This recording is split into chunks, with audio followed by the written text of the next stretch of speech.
ఇంకనూ రాలేదు. మైత్రి యందు ఎంత మహిమ ఉన్నది.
ఏం ధ్యానం చేస్తున్నా?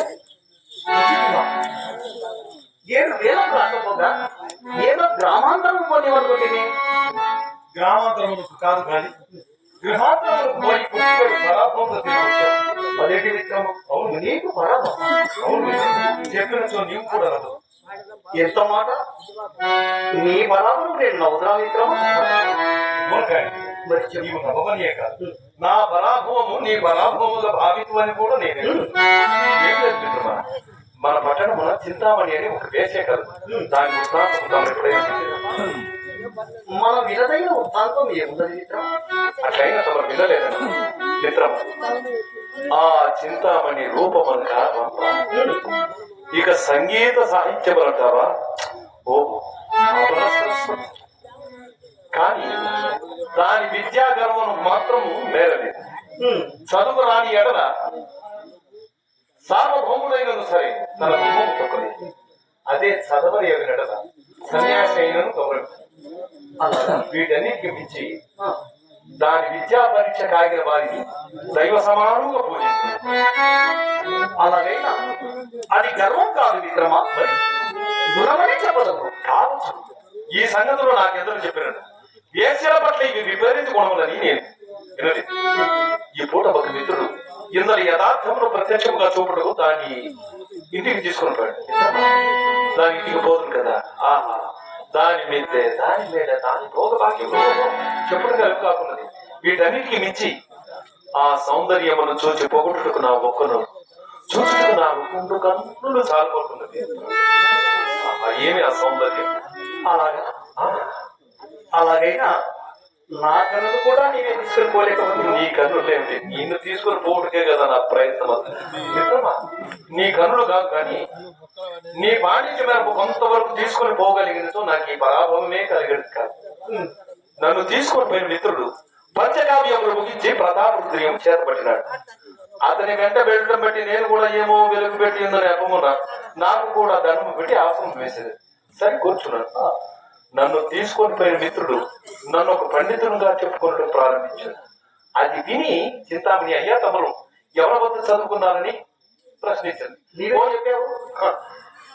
ఆ బాల్యమిత్రుడు నాకు విడవమంగళమూర్తి బాల్యమిత్రుడు అయి ఉండగా వేరెవరి వద్దలో చదువుకోవలసిన పని ఏమని వయ్యాముగా ఉత్తరం వస్తుంది మిత్రమా. ఈ విధముగా నా పేరు దాని చిత్తాలు ఎక్కించిదివా? లేదు మిత్రమా, నీ చదువు, నీ చక్కదనము, నీ పాండిత్యము పూసొచ్చినట్లు మనకన్నా ముందు అదే చెబుతున్నది. అసలే దేశీయ ఆ పైన పాడు చదివినది, దాని కాబట్టి విచారణ లేకుండా మిత్రమా. సరే పై సంగతి కానీ ఇక దానికి ఏముంది, పరాభవమే పరాభవమే. చటాలను ఒక శ్లోకం చదివి దీని భావం ఏమీ అని కానీ అది చెప్పుడు కలవి కాక కాళ్ళు చేతులు వల మీద పోవచ్చు కూర్చున్నాను. ఆ శ్లోకమును ఒక కాగితం మీద వ్రాసి, అయ్యా తమరి సంగతి శాంతముగా తెలియదని, ఇక మీ గురువు గారి సంగతి కూడా తేలగలదు, దీనికి ఏమి చెబుతారో తెలుసుకుని రండి అని ఆ కాగితం నాకు ఇచ్చినది. ఆ కాగితము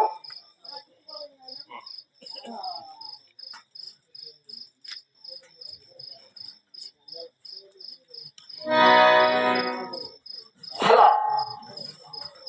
మంచి ప్రశ్న మిత్రమా.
అర్థం దొరికిపోలేదా?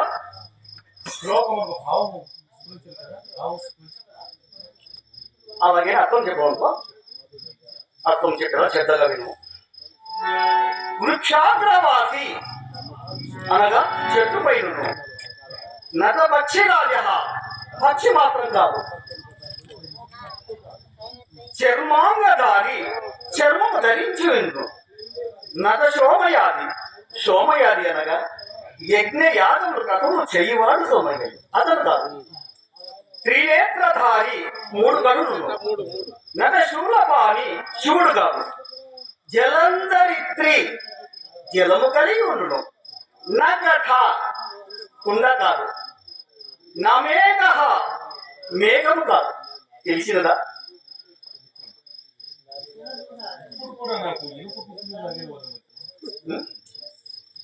ఇప్పుడు అలాగే ఉందా మిత్రమా? చెప్పవనువా? టెంకాయ అన్నమాట.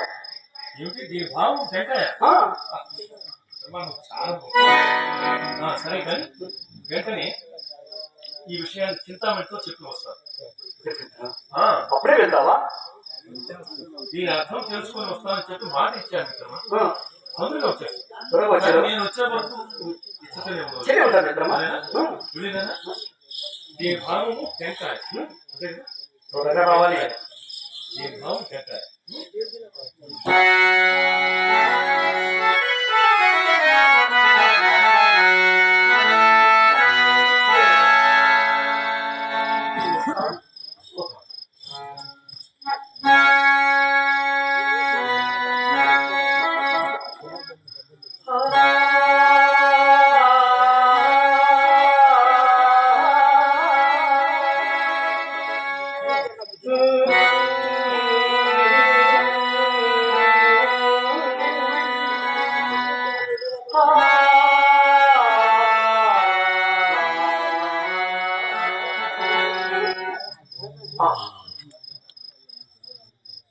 సాయం సమయం ఎంత సమ్మోదనగా ఉన్నది.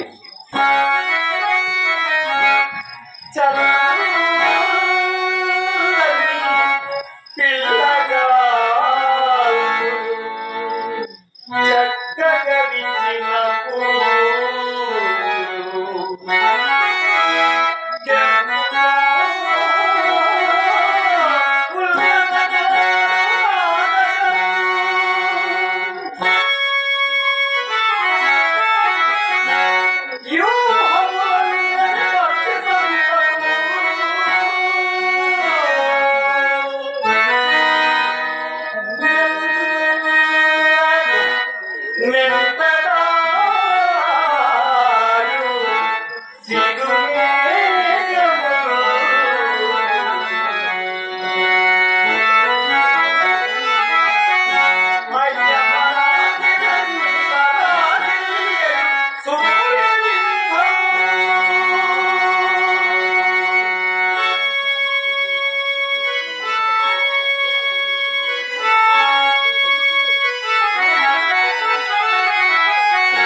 మిత్రమా, ఇప్పటికి నీ విద్యా మహిమ నిశ్చయంగా వెల్లడైంది. అవును మిత్రమా, నీవు చెప్పిన శ్లోకము వినగానే చింతామణి ఏం చేసింది తెలుసా? నీ ఎందు ఎక్కడ లేని లక్ష్యమని గుర్తుంచుకొని తన సందేహములని తమరి వలన గాని తీరమని గాని నా వెంటబడి చక్కగా మరి దాకా వచ్చిందయ్యా. అదేంటి మిత్రమా, చింతామణి రావడం ఏంటి? నాన్నగారు చెప్తే ఇంకేమన్నా? ఆ శ్లోక భావం తెలుసుకోవాలి. సరే, బయట వచ్చిన సరే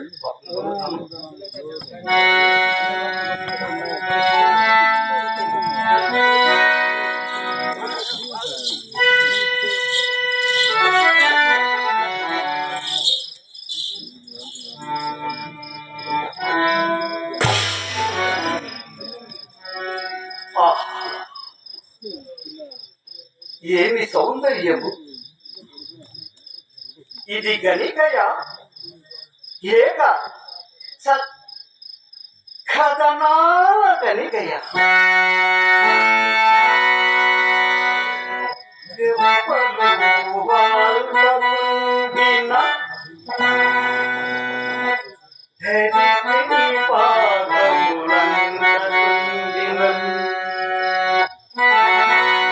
తప్పక రంభయో మరి ధృతాదిలో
అయ్యా దండములు.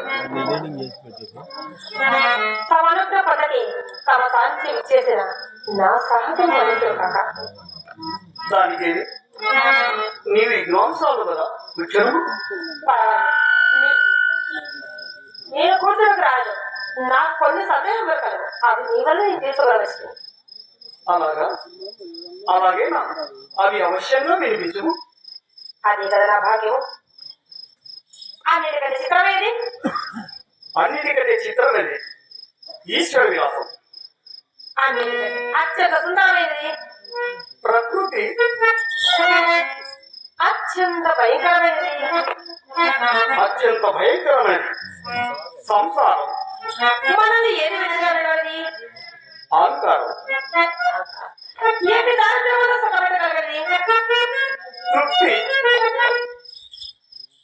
అన్నిటికంటే సులభతరమైనది అన్నిటికంటే సులభమైనది అవసరం. బలమైనది.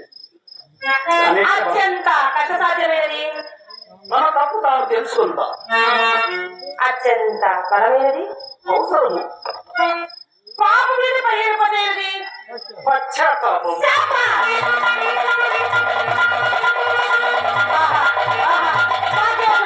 మాకేమన్నా నా పరిస్థితులు చెప్పగలిగారు. మరణాన్ని ఎంతకాలము చూడలేదు. నీ అద్వితీయ పాండిత్యములకు నేను ఏమిచ్చి మీరు తెచ్చుకోగలను. చంద్రుడికి నూలిపోవాలి నీ కాదనక స్వీకరించమని.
చింతామణికి కూడా ఒక పేట వేసేస్తే పోయా.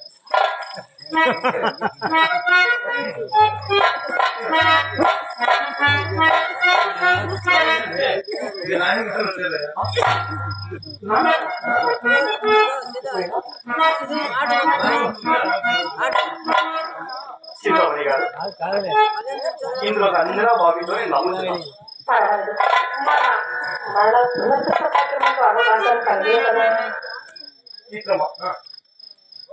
చింతాము తీసుకుని వెళ్ళు. నేను వెళ్ళి నాన్నగారిని